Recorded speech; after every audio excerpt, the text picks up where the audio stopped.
निकम्मे अधिकारी हम जान दे देंगे। विनीत सिंह जैसे माफिया को रामलली ने हराया, हम जान दे देंगे। बाहुबली विधायक विजय मिश्रा की मुश्किलें दिनों दिन बढ़ती ही चली जा रही हैं। भदोही पुलिस का शिकंजा लगातार विजय मिश्रा पे कसता ही जा रहा है। आज 18 अक्टूबर को भदोही जिले के गोपीगंज थाने में विजय मिश्रा, उनके पुत्र विष्णु मिश्रा और उनके भतीजे विकास मिश्रा पर बलात्कार का मुकदमा दर्ज हुआ है। और यह मुकदमा वाराणसी की रहने वाली एक गायिका ने दर्ज कराया। जैतपुर वाराणसी की रहने वाली इस गायिका ने आरोप लगाया है कि विजय मिश्रा कि यहाँ वह 2013-14 में एक चुनाव प्रचार के दौरान आई थी। इसके पश्चात उन्होंने उसका यौन शोषण किया। यह मामला यहीं पर नहीं रुका, बल्कि वे लगातार उसको धमकी देकर, डरा धमकाकर उसका यौन शोषण करते रहे। सिर्फ भदोही में ही नहीं, बल्कि वाराणसी के एक होटल और प्रयागराज के अल्लाहपुर स्थित अपने आवास पर भी विजय मिश्रा ने उस युवती का शोषण किया है। मेरा काफ़ी वर्षों से शारीरिक शोषण कर रहे थे, मुझे डरा करके, धमका करके, ठीक है।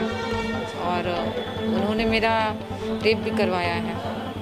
तो मैं ऐसा कि विजय मिश्रा को मैं 2013-14 से जानती हूँ। मैं इलेक्शन का प्रचार था, तो उस प्रचार के संबंध में मुझे बुलाया गया था, तो मैं गई थी वहाँ पे।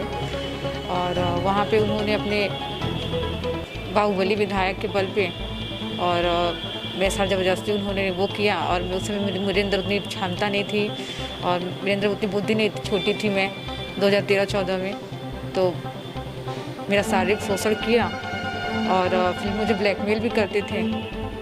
फिर मैं बहुत ज़्यादा मानसिक रूप से प्रताड़ित हो गई थी, तो मैं बॉम्बे चली गई, बाहर चली गई। पीड़िता ने यह भी आरोप लगाया कि इन सबसे ऊब कर वह मुंबई भाग गई, वहां पर रहने लगी। लेकिन इस बाहुबली ने उसका पीछा यहां पर भी नहीं छोड़ा।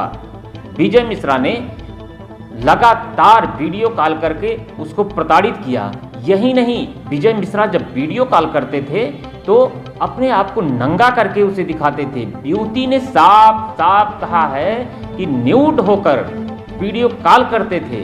वो बार बार मना करती थी, वो परेशान होती थी, लेकिन विजय मिश्रा मानने का नाम नहीं ले रहे। वो नंगा होकर के मुझे दिखाते थे। यही सब चीज़ें थी कि मैं बहुत दुखी हूँ, मैं क्या करूँ मुझे समझ में नहीं आ रहा है। लेकिन जब मैं देखी कि कई सारे मामले हैं और अभी वो अंदर है, तो मुझे लगा कि नहीं, मुझे इंसाफ के लिए कदम उठाना चाहिए। शायद अगर मैं इंसाफ के लिए कदम उठाऊँ तो कितने लोग माताएँ बहनें उनसे डरती हैं। तो मेरे एक छोटे से कदम के आगे चलने से वो लोग भी सामने आए।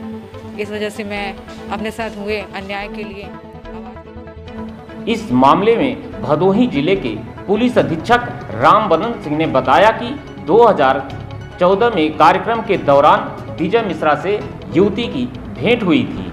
इसके पश्चात उन्होंने युवती का यौन शोषण किया।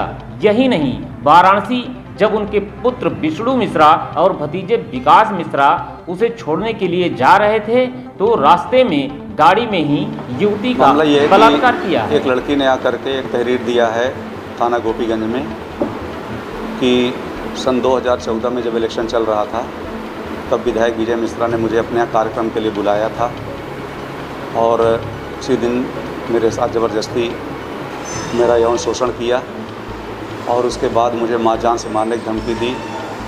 बाद में मुझे कहा भी कि मैं आपकी नौकरी लगवा दूंगा। उस बहाने मुझे इलाहाबाद में अल्लाहपुर में अपने मकान में भी बुलाए, बनारस में होटल में बुलाए और उसके बाद बुला करके उसका शोषण करते रहे। और जब ये दूर रही तब इसको वीडियो कॉल करते थे, उसमें ये न्यूड होते थे और उसको गई न्यूड तस्वीरें भी भेजते थे। ये सारे प्रमाण लेकर के हमारे पास आई। इस संदर्भ में हमने गोपीगंज थाने में एक मुकदमा पंजीकृत किया है 376 डी का और 342 506 का। सर 376 डी लगाई गई है, गैंगरेप का मामला है और कौन लोग इसमें? इसमें उनके बेटे विष्णु मिश्रा को और एक विकास मिश्रा है, उसको नामजद किया है।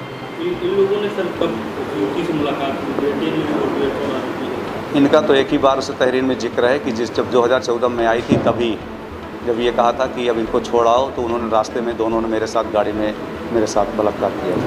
होटल में बुलाने की बात आ रही थी, कहाँ बात आई है, कहाँ बुलाया? उसने घटना में 2 जगह का इलाहाबाद में जो इनका आवास अल्लाहपुर में वहाँ की बती है और बनारस के एक होटल में बताई है।